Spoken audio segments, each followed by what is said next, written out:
uma parada que é... Deus. E que é uma questão filosófica da tomada de decisão na minha visão, que é o seguinte. O que é a vida? A partir do momento que teve o Big Bang... A partir do momento... É um meme. Que teve o Big Bang... as equações meio que foram setadas de como o universo seria. Porque você tem todas as partículas que estão dentro do sistema ali, e você tem a lógica pelo qual o sistema vai reger essas partículas. Então, se você saber aquela matemática do Big Bang, você, em teoria, consegue calcular tudo que vai acontecer no futuro. Nossa, você trouxe uma coisa absolutamente maravilhosa, tá? Uma discussão absolutamente maravilhosa. Eu não sou o cara certo para discutir isso, porque assim, tem pessoas que se dedicam em tempo integral a essa discussão. Mas a gente não consegue chamar o Jordan Peterson.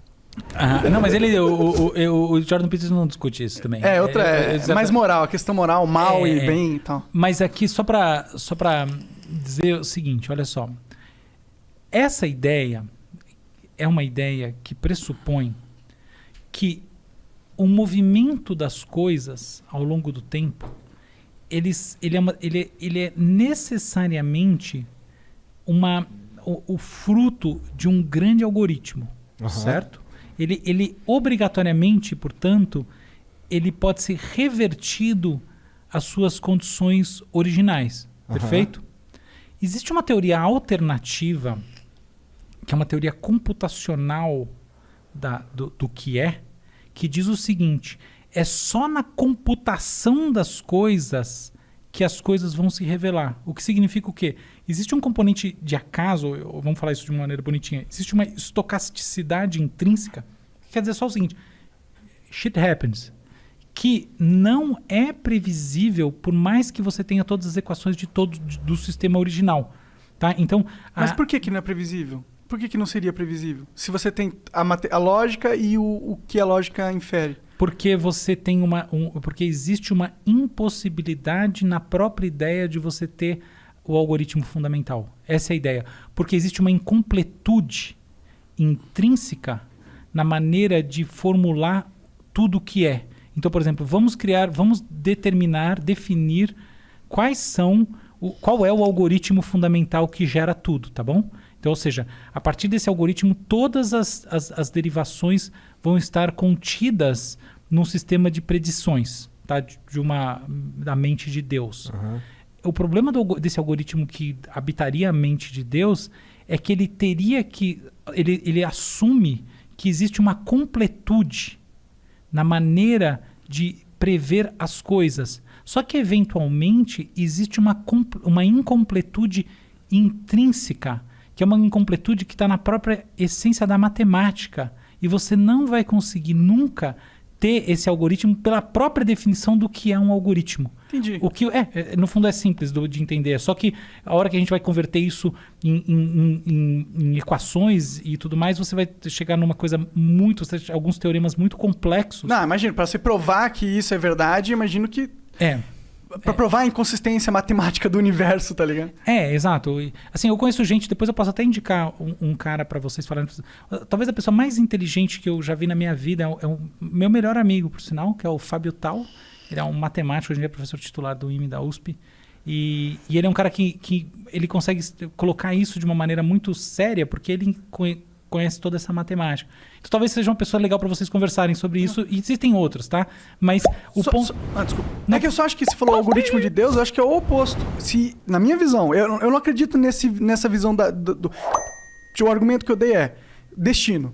Existe uma lógica, existe a matéria, existe a lógica pelo qual a matéria funciona, portanto, tudo está predeterminado, nada do que a gente faz é realmente uma escolha. Aí está na questão da escolha.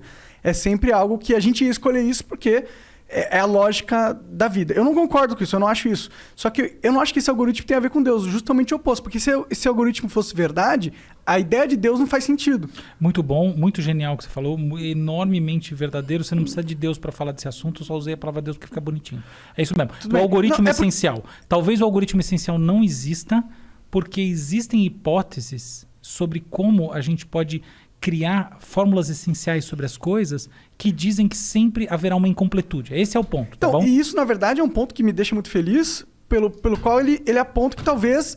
Porque eu acredito em Deus, tá? E isso me aponta que que a hipótese de Deus, pelo menos, tem mais força na minha mente. Porque se fosse um matemático que dissesse que, porra, tá aqui escrito na matemática que tudo já foi pré-determinado, não faz sentido ter Deus. Por que Deus ia criar esse jogo e não dar livre-arbítrio? Por que ele vai querer ver um filme que ele mesmo escreveu, tá ligado? Mas aí a gente tá entrando numa parada filosófica que... Eu acho muito legal. Não sei se o seu público vai ter interesse. Ah, vai. Não. Então, por mim, podemos discutir essa parada muito legal. A propósito, é melhor você olhar por um outro lado, tá? Que assim, minha sugestão para você. Que é o seguinte.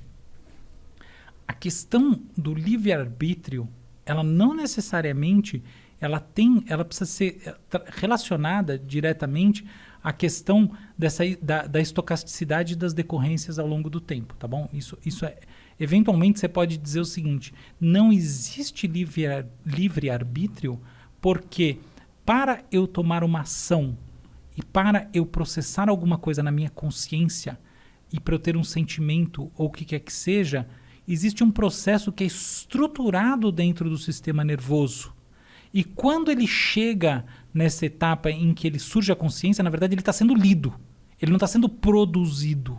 Esse é um argumento bem mais palpável, bem mais forte. Então é, por exemplo, assim, eu lembro de uns experimentos que eu fiz com isso, assim, eu conseguia prever com 99% de certeza a opção que alguém ia ter numa tela. Inclusive tem um negócio que eu fiz lá que dava para prever antes da pessoa se quer saber que eu ia perguntar isso para ela.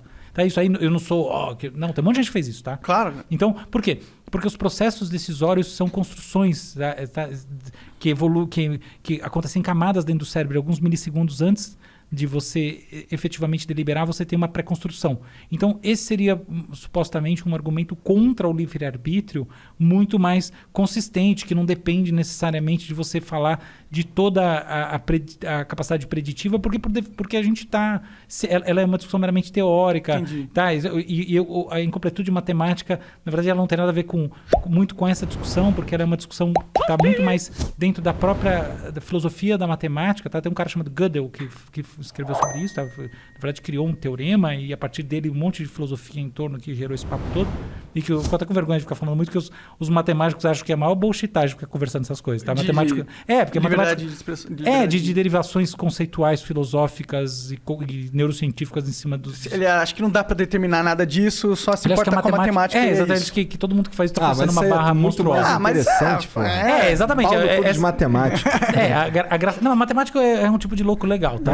Não, eu gosto pra caramba, mas eu gosto de discutir sobre as loucuras que eles inferem também. Exatamente, só que eu quero ter liberdade de brincar em cima. Né? Mas matemática em geral, o matemático bom mesmo, assim, dos grandes do mundo, não acham essa discussão tão séria, tá? Mas fecha o parênteses aqui, não importa. A questão é que eu acho que a gente tem uma discussão de livre-arbítrio que é muito mais importante hoje em dia, que é essa. Então, por exemplo, se eu faço uma neurocirurgia e através dela eu insiro circuitos cerebrais usando a chamada neuroprotética, tá? Então, coisas que eu posso eventualmente estar mapeando no seu cérebro através de, por exemplo, eletrodos, aquilo que você está formando em termos de inputs cerebrais, e através de um algoritmo, né, de chamada inteligência artificial, prever alguns milissegundos antes da chegada à consciência algumas coisas, não todas, tá? Não pensamento abstrato, nada disso. Até se vocês querem que eu comente um lance do Elon Musk e do rei do caô, tem muito a ver com isso, mas daqui a pouco eu chego lá. Claro. Só para pegar esse ponto como essencial,